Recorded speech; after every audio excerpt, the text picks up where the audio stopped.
When Julius Randle was a Los Angeles Laker, there were a lot of things said and done that were considered to be,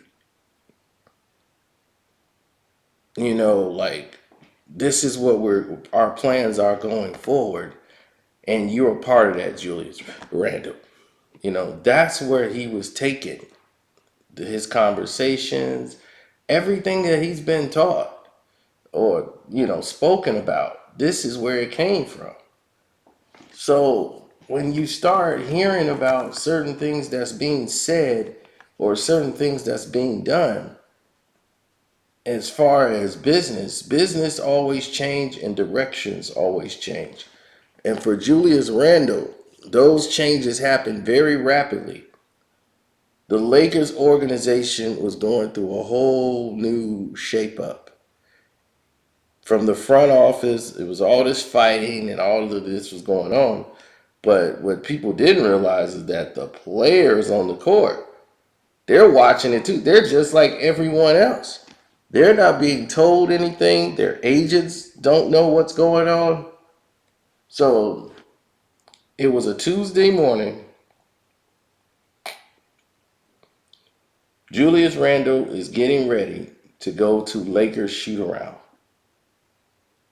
And his agent says, we got to talk. Now, normally his agent would call him. His agent shows up right in front of his face and says, we need to talk. So they go in for a conversation. And he says, there's reports that LeBron James is officially going to come to this team. Like, it's going to happen. And the organization want to talk to you because now they're going to move into a certain different direction.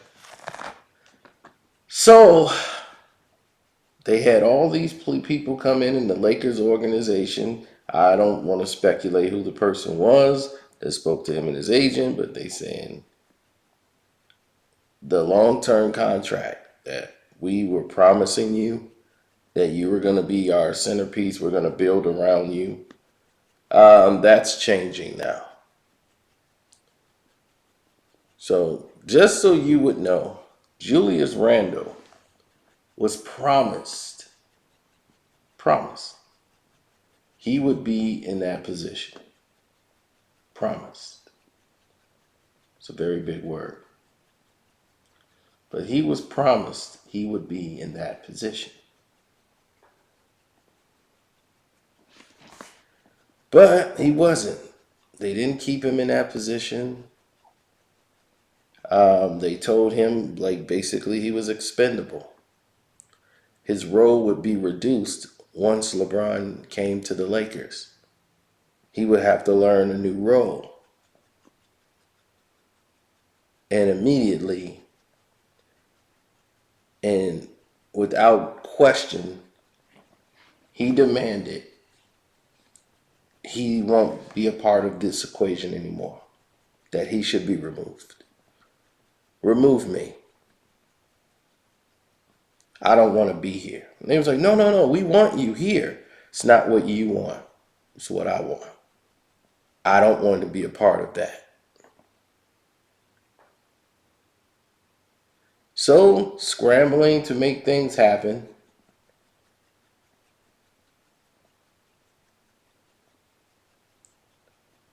Julius Randle ended up going over to the Pelicans.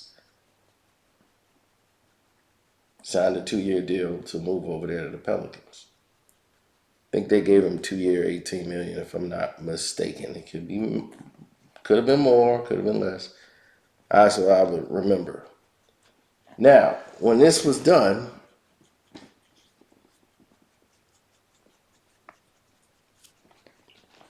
reports came out that from the Lakers side of it, that Julius Randle was, some says, he plays when he want to play. He comes in out of shape sometimes. He's a bit lazy.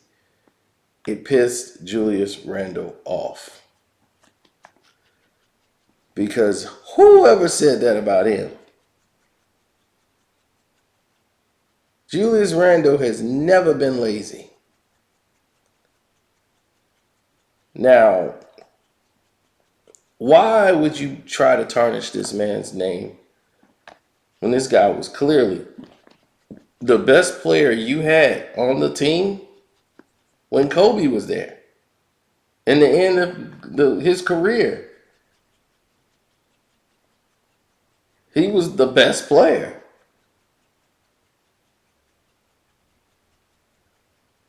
So it was disrespectful, but it was typically what was going on over there.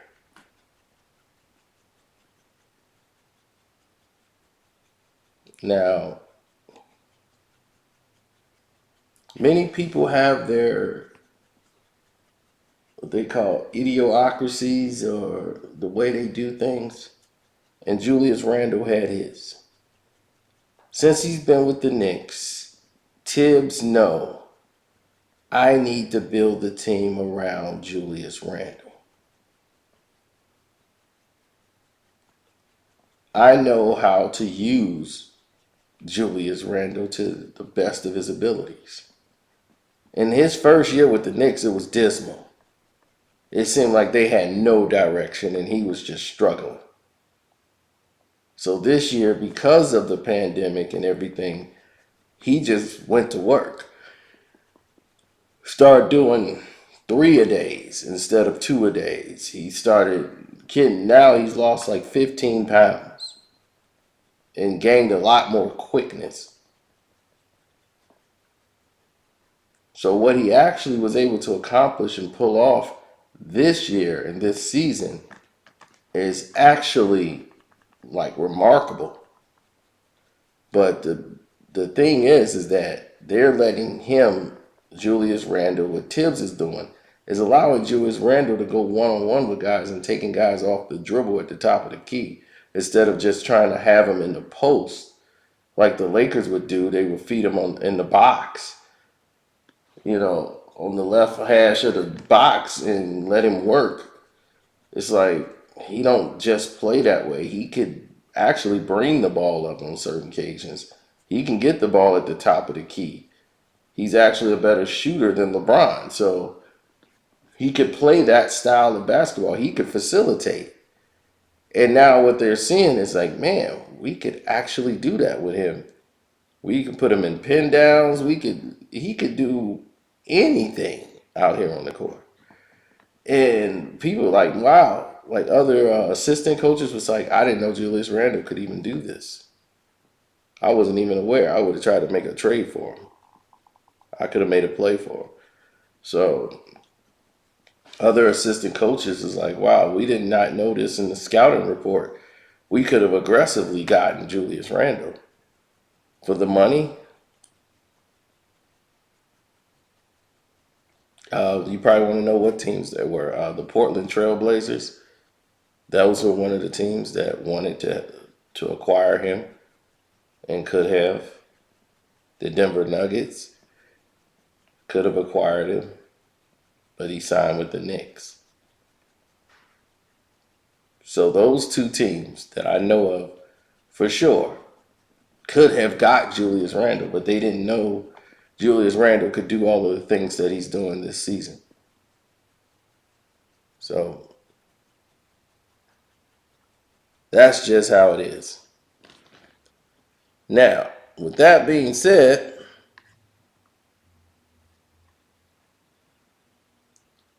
we often hear about certain cases that we don't see all the time.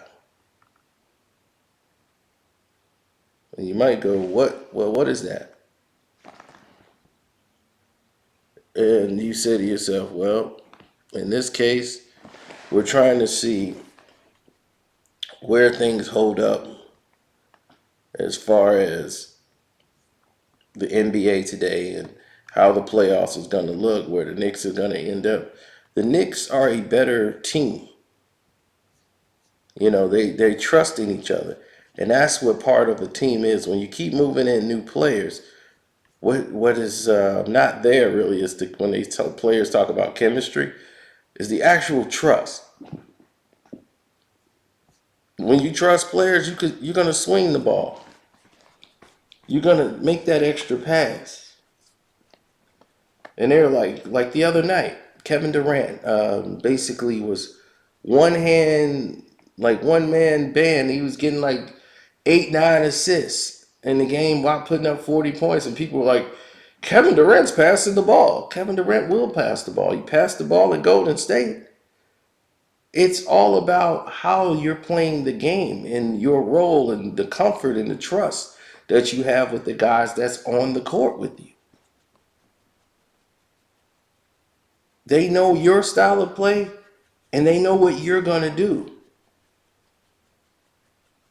In Golden State, you didn't have too many guys that was cutting towards the basket.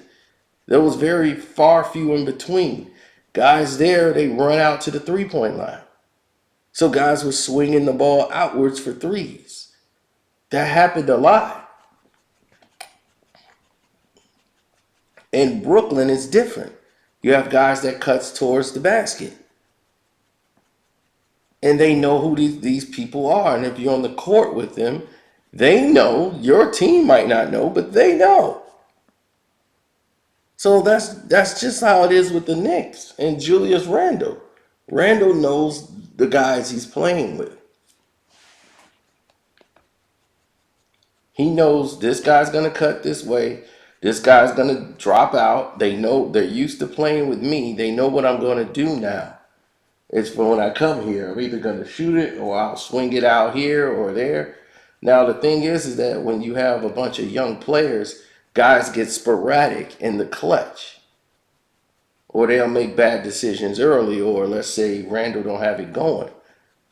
Then someone else has to say, okay, well, I'm going to take over the offensive slack right now. They need to figure out that element. And like I said, they get a point guard like Dennis Schroeder, and the Lakers don't sign him for that money, which I doubt they do. If that's the case, then I think they'll be okay.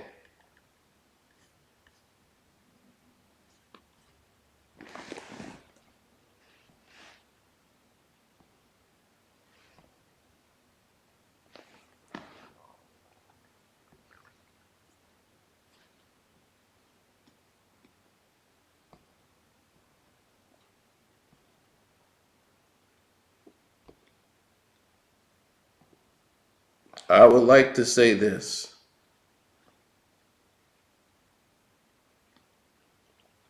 We've got to do better as far as holding people accountable and talk about who's great, who isn't great. We got to do a better job of that because it looks bad on us when we go down these certain tropes.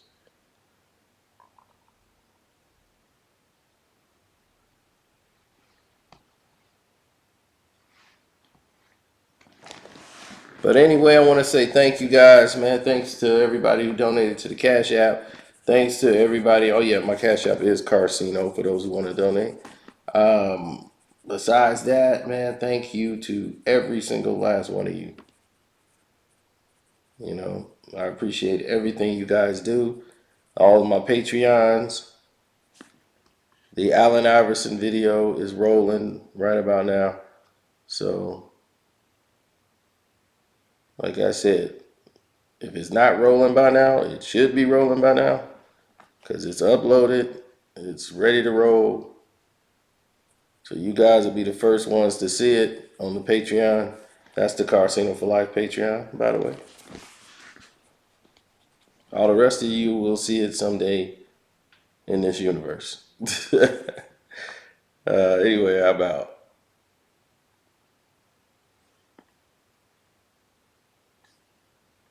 That means I'm done.